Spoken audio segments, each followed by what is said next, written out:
नमस्कार छात्रों, कैसे हो? घर पर हो तो बढ़िया ही होंगे। चलो, आज हमें जिस टॉपिक के बारे में चर्चा करनी है उस पर जाते हैं।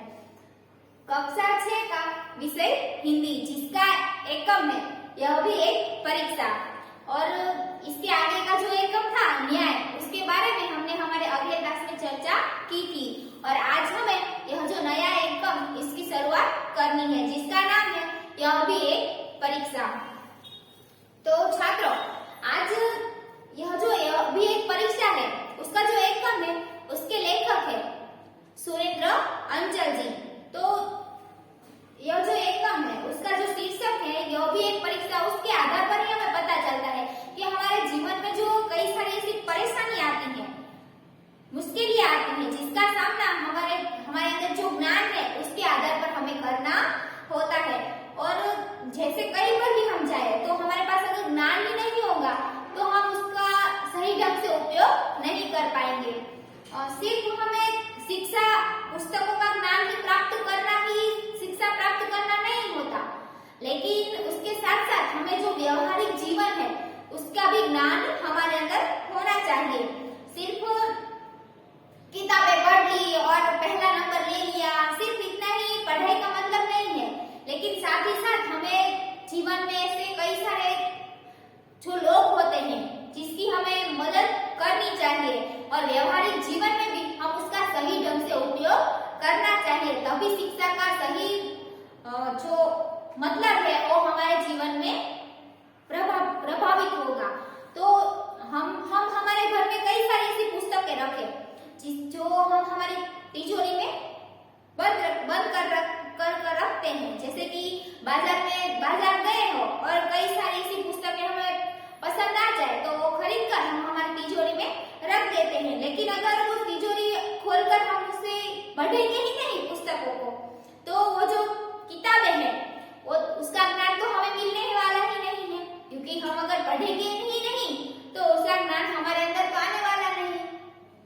और वो जो पुस्तकें हैं वो तो पढ़ी पस्ती बन ही जाएगी ना, क्योंकि ज्यादा समय तक कोई भी पुस्तक पढ़ी हो, किताब पढ़ी हो, तो उसे हम उसका उपयोग भी ना करें तो वो पस्ती बन जाती है, जिससे फिर वो हम उसे बेच देते हैं। लेकिन पुस्तकों का ज्ञान अगर हमारे अंदर आ गया तो वो ज्ञान जो है वो पस्ती नहीं बनेगा, लेकिन उसका हम सही ढंग से उपयोग कर सकते हैं। इसीलिए तो ज्ञानी मनुष्य होते हैं ना, जो महापुरुष और ज्ञानी, वो कहाँ से ऐसे बने हैं, उनके अंदर ऐसा कई सारे किताबों का ज्ञान है, और साथ ही साथ व्यवहारिक जीवन का भी उनके अंदर ज्ञान होता है। उसी तरह यह भी एक परीक्षा जो इकाई है, जिसके लेखक है सुरेंद्र अंचल जी। प्रस्तुत एकांकी के रचनाकार प्रसिद्ध साहित्यकार श्री सुरेंद्र अंचल जी है। यह जो प्रस्तुत एकांकी है यह भी एक परीक्षा, जिसके रचनाकार और साहित्यकार श्री सुरेंद्र अंचल जी हैं। अंचल जी ने अनेक एकांकी, कविता, रेडियो रूपक कहानी आदि की रचना की है। यह जो लेखक है उन्होंने अनेक एकांकी, कविता, नाटक और ऐसी कई सारी कहानियों की रचना की है। जीवन में शिक्षा का बहुत महत्व है। हमारा जो जीवन है उसमें शिक्षा का बहुत महत्व है। इसी के कारण तो हम ऑनलाइन शिक्षा प्राप्त कर रहे हैं। अगर शिक्षा का महत्व ही नहीं होता तो आज हम ऑनलाइन लेक्चर नहीं ले रहे होते, क्योंकि अगर ऑनलाइन लेक्चर लेने से हमारे अंदर जो शिक्षा धीरे धीरे, अगर अभी कोरोना है तो कोई भी स्कूल चालू नहीं है, जिसके कारण हम शिक्षा प्राप्त नहीं कर सकते, और इसी के कारण सरकार ने ऑनलाइन लेक्चर का नियम बाहर पाड़ा है, जिसके कारण हम घर बैठकर शिक्षा प्राप्त कर सकते हैं। जीवन में शिक्षा का बहुत महत्व है। मनुष्य के भीतर जो शक्तियां हैं उनका सही ढंग से उपयोग करना ही सच्ची शिक्षा कही गई है। हमारे जीवन में ऐसे कई सारी शक्तियां हैं, मनुष्य के अंदर ऐसी कई सारी शक्तियां हैं। मनुष्य जो है उसे भगवान ने बनाया, ऐसी रचना भगवान ने बनाई जिसके अंदर कई सारी शक्तियां दी हैं, और जिसका हमें सही ढंग से अगर उपयोग ना करें तो वो शक्ति तो कुछ काम में आने वाली ही नहीं।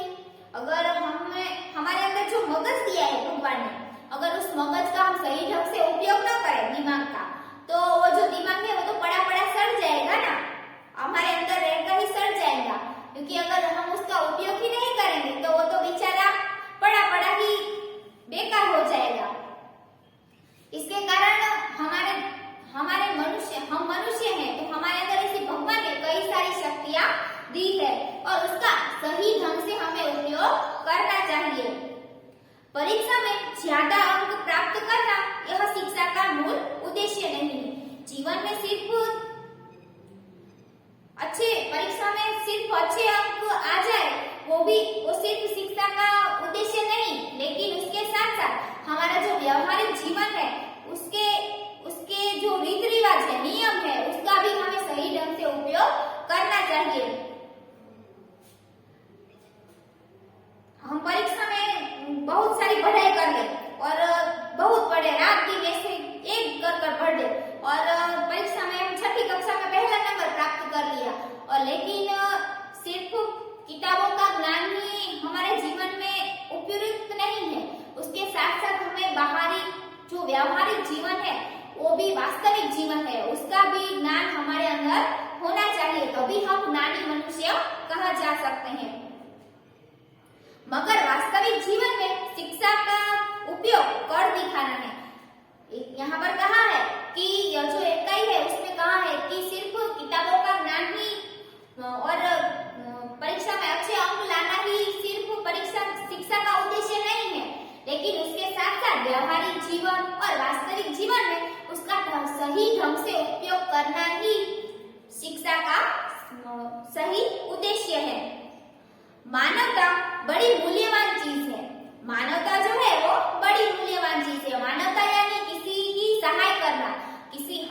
हम ही अच्छे बच्चे हैं, तो अगर हमारे दोस्त को किसी चीज की आवश्यकता हो और हम उसकी सहायता ना करें, अगर मैं ऐसा एक उदाहरण दूं कि हमें गणित है तो गणित में हमें मेरे दोस्त को कुछ नहीं आ रहा और मुझे आता है, तो अगर वो मुझे कहेगा कि मुझे ये नहीं आता तो मुझे सिखा दो, तो अगर मैं ऐसा कहूंगा कि नहीं मुझे अभी बहुत सारी पढ़ाई करनी है, अभी नहीं सिखाऊंगा, बाद में आना, तो ऐसा थोड़ी ना होता है।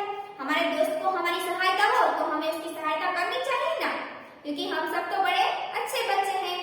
तो यह जो यहाँ पर वो क्या हुआ, एक मानवता हुई, और किसी गरीब को खाना ना मिला हो और हम उसकी सहायता ना करें, उसे खाना ना दे, तो वो भी मानवता का अपमान है, और इसके कारण हमें किसी गरीब की सहाय करनी चाहिए।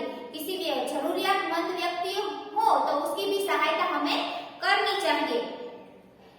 यही इस एकांकी का प्रमुख उद्देश्य है। इस एकांकी में पूरे कहानी में यही एक प्रमुख उद्देश्य दिखाया गया है कि कोई व्यक्ति हो, गरीब हो, लाचार व्यक्ति हो, उसकी सहायता हमें अच्छी तरह से करनी चाहिए। यह जो प्रस्तुत एकांकी है वह एक एकांकी नाटक है, जिसके लेखक कौन है छात्रों? सुरेंद्र अंचल जी है। आपको यह सुरेंद्र अंचल जी नाम है वो याद रखना है, क्योंकि परीक्षा में आपको ऐसा प्रश्न पूछा जाएगा कि यह भी एक परीक्षा जो है उस कहानी के एकांकी के लेखक का नाम बताइए, तो आपको क्या बताना है? सुरेंद्र अंचल जी।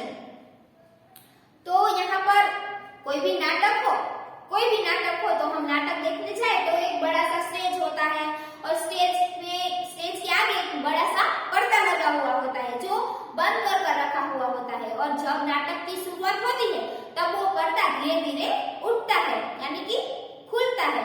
तो इसी तरह यह जो प्रस्तुत एकांकी है यह भी एक परीक्षा, वो भी एक प्रकार का नाटक है, जिसका पहला दृश्य है, प्रथम दृश्य, पर्दा उठता है, बाजार का दृश्य है। क्या है? स्टेज पर बाजार का दृश्य दिखाया गया है और कुछ लोग इधर से उधर जा रहे हैं। बाजार का दृश्य दिखाया गया है और कुछ लोग हैं वो इधर से उधर जा रहे हैं। एक बालक आता है, वो अपने कंधे पे थैला, हाथ में ब्रश है और बूट पालिश ऐसा बोलता है। एक बालक वहां से निकलता है और उसके खभे पर एक थैला है, जो आप इस चित्र में अपनी पुस्तक आपने खोली होगी, जिसमें पहला चित्र हमें दिखाया है, जिसमें एक बच्चा है, वो उसके कंधे पर एक थैला है और उसके हाथ में एक ब्रश है जो जूते पॉलिश करता है। और वो ऐसा कोई भी व्यक्ति व्यक्ति हो, कोई कुछ धंधा करने के लिए आया हो, तो वो ऐसे जोर जोर से आवाज देता है। उसी तरह ये जो लड़का था वो बोलता है कि बूट पालिश, बूट पालिश। फिर वहां से एक राहगीर से कहता है, राहगीर यानी देखो, राहगीर यानी मुसाफिर। कोई भी व्यक्ति बाजार है तो वहां पर छोटे छोटे गांव जो है वहां से कुछ लोग सामान लेने के लिए आए होंगे, मुसाफिर वहां से निकले होंगे। तो वो जो लड़का था वो उस मुसाफिर को कहता है, बाबूजी जूते चमका दूं, शानदार कर दूंगा। जो लड़का है वो बाबूजी से, वो मुसाफिर से कहता है कि बाबूजी आपके जूते चमका दूं, शानदार बना दूंगा। यानी कि जूते बूट पॉलिश कर मैं ऐसे शानदार जूते आपके बना दूंगा, जैसे नए हो ऐसे जूते बना दूंगा। फिर वो जो राहगीर था, मुसाफिर था, वो बोलता है, नहीं रे परे हट। यानी वो कहता है कि मुझे अपने जूते नहीं पॉलिश करवाने, तू अभी पीछे हट। परे हट यानी पीछे हट। फिर वो बालक था वो बोलता है, बूट पकड़कर, वो बूट पकड़ता है, उनके बूट पकड़ लेता है और कहता है कि आईना बना दूंगा। आईना बना दूंगा एक मुहावरा है जिसका अर्थ है बहुत चमक लाना। क्या है उसका अर्थ? बहुत चमक लाना। तो आईना बना देना यानी बहुत चमक लाना। तो जैसे कि हम हमारे घर में आईना तो होता ही है, आईने का एक अर्थ भी है दर्पण। आईना यानी दर्पण, जिसमें हम हमारी सूरत देख सकते हैं। जो रोज सुबह तैयार होते हैं तो हम हमारे घर में आईना होता है, उसमें हमारी सूरत देखते हैं। तो उसी तरह यह जो लड़का था वो उसे कहता है कि मैं आपके जूते आईने जैसे चमका दूंगा, अपनी शक्ल देखकर फिर पैसे देना बाबूजी। वो लड़का कहता है कि अपनी शक्ल देखना, मैं सिर्फ आईने जैसे आपके बूट चमका दूंगा और बाद में आपको अपनी शक्ल उसमें देखना और बाद में मुझे पैसे देना। सिर्फ 2 ही रुपये लूंगा।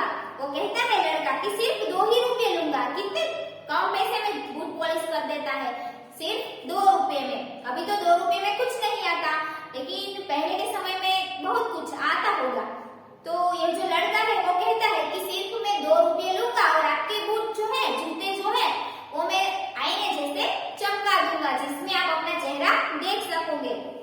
फिर वो राहगीर है मुसाफिर, वो कहता है, अरे हट, झोंक की तरह चिपक जाता है।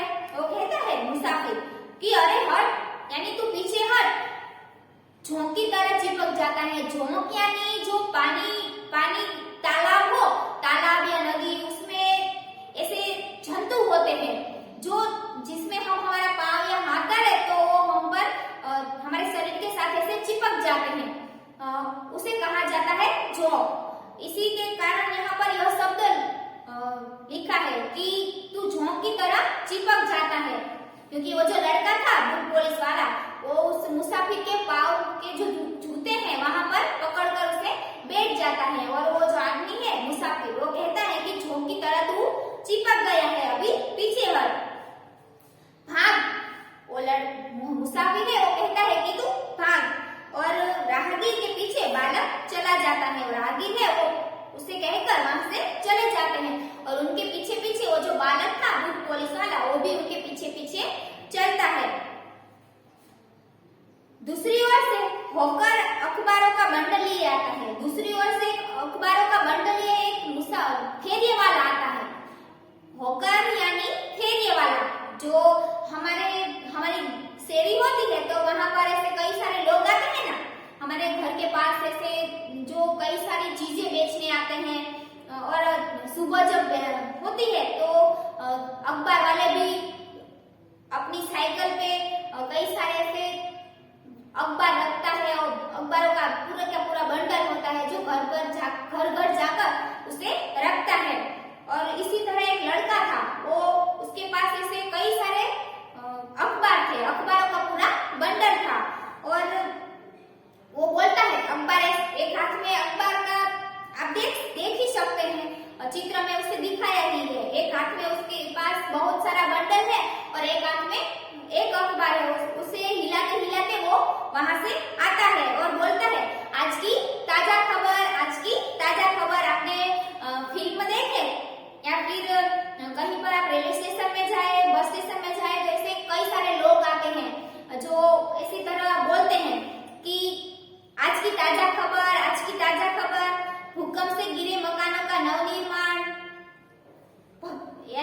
ताजा खबर यानी कि जो देश विदेश में जो नई नई घटना घटी है वो उस अखबार में छपी होती है, जिसके आधार पर हमें देश विदेश की सारी माहिती प्राप्त हो सकती है। तो ये जो लड़का है वो कहता है कि आज की ताजा खबर, आज की ताजा खबर, भूकंप से गिरे मकानों का नवनिर्माण, छात्राओं की फीस माफ, स्कूल के लड़कों ने डाकू पकड़ा। कितनी अच्छी खबर छपी है कि स्कूल के लड़कों ने डाकू को पकड़ा।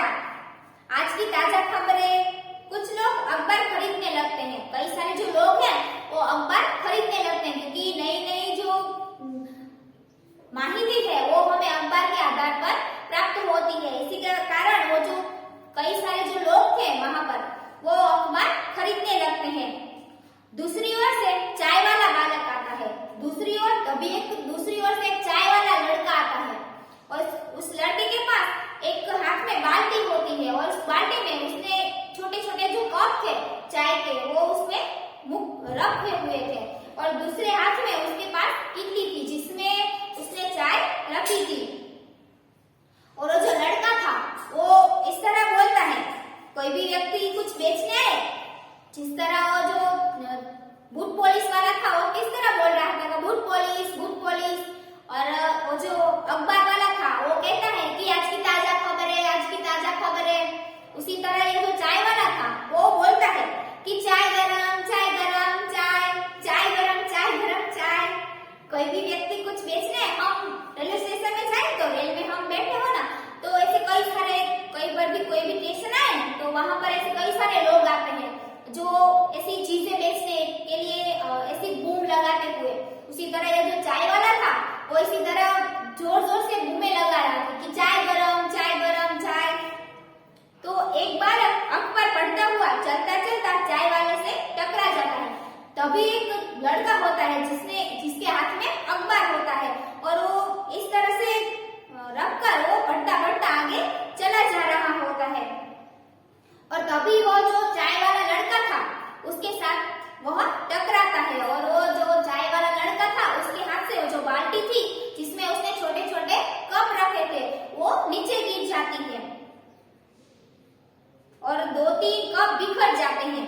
और तभी वो चाय वाला जो लड़का था वो बोलता है कि अंधा है क्या, देखकर नहीं चलता, मेरे कप टूट गए। वो लड़का था चाय वाला, वो उस अखबार वाले लड़के को कहता है कि देख, अंधा है क्या, देखकर नहीं चलता, मेरे सारे कप टूट गए। क्योंकि वो तो बेचारा चाय बेचने निकला था और उसके सारे कप टूट जाते हैं और कुछ तो कमाई भी नहीं हुई, ऊपर से ऐसा नुकसान हो चुका। और वो कहता है कि अंधा है क्या, देखकर नहीं चलता, मेरे सारे कप टूट गए। और फिर वो जो बालक था वो बोलता है कि चल चल फूट। अभिमानी ज्ञानी जो मनुष्य होते हैं वो थोड़े अभिमानी होते हैं, बहुत से ऐसे नहीं होते, लेकिन कुछ जो लोग होते हैं वो अभिमानी होते हैं। ज्ञानी तो होते हैं, उसके साथ साथ उनके अंदर अभिमान भी होता है। उसी तरह ये जो बालक था वो कहता है कि चल चल फूट यहाँ से, क्योंकि गरीब जो लोग होते हैं उनकी कोई सहायता नहीं करता। अगर वो जो बालक था उसमें मानवता होती तो उस लड़के की जो बाल्टी नीचे गिरी और कप बिखर गए थे तो वो तुरंत ही उसकी सहायता करेगा।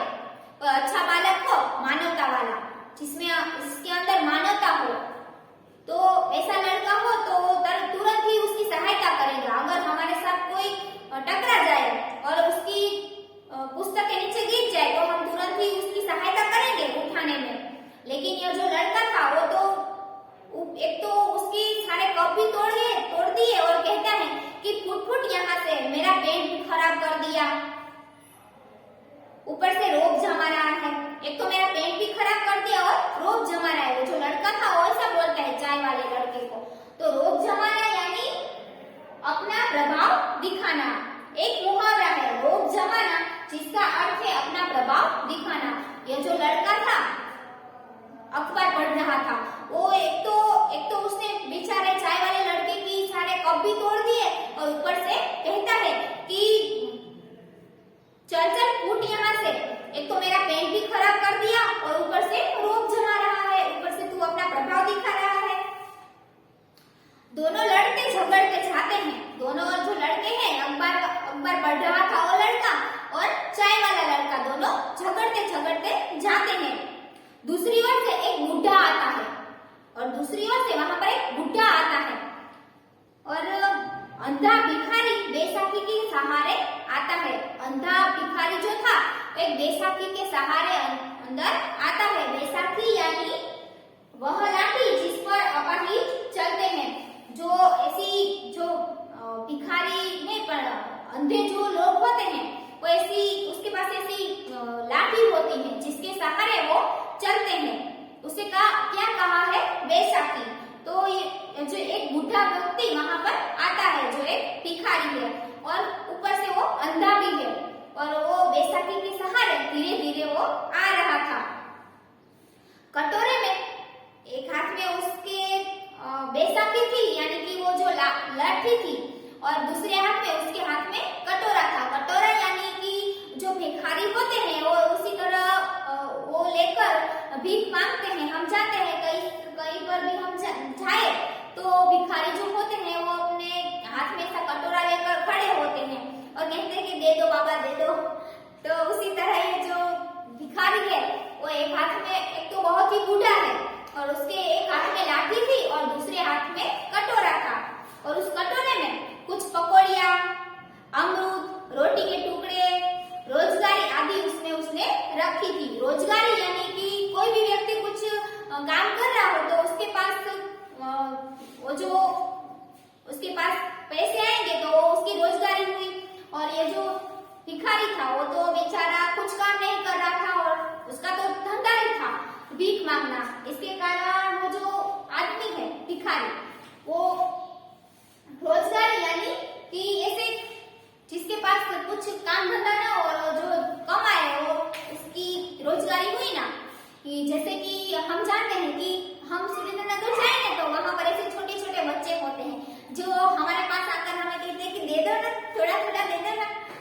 तो उसी तरह ये जो भिखारी है वो अपने एक हाथ में लाठी है और दूसरे हाथ में ऐसा कटोरा है जिसके अंदर उसने कुछ पकौड़िया, अमरूद की रोटी और थोड़ी थोड़ी रोजगारी है। रोजगारी यानी छोटे छोटे सिक्के और कुछ छूटे पैसे। फिर भिखारी वहां पर बोलता है कि बाबूजी भूखा हूँ, मेरा सब कुछ लूट गया। वो जो भिखारी है वो बोलता है कि बाबूजी मुझे कुछ दे दो, मैं कई दिनों से भूखा हूँ। भगवान तुम्हें खूब बरकत देगा, भगवान तुम्हारा भला करेगा। बरकत यानी लाभ, फायदा। तो यह जो भिखारी है वो बोलता है कि बाबूजी मुझे कुछ दे दो, कई दिनों से मैं भूखा हूँ और भगवान तुम्हारी सहायता करेगा, तुम्हें लाभ देगा, फायदा देगा, तुम्हारा भला करेगा। और तो छात्रों आज हम यहाँ तक रखते हैं। आगे का जो एकम है वो आप घर पर उसकी पढ़ाई करना और कुछ समझ में न आए तो मुझे कमेंट बॉक्स में कमेंट करना और पर्सनल भी मैसेज कर सकते हो। कुछ समझ में न आए तो आज आपने मुझे सुना, इस बदल तहे दिल से धन्यवाद।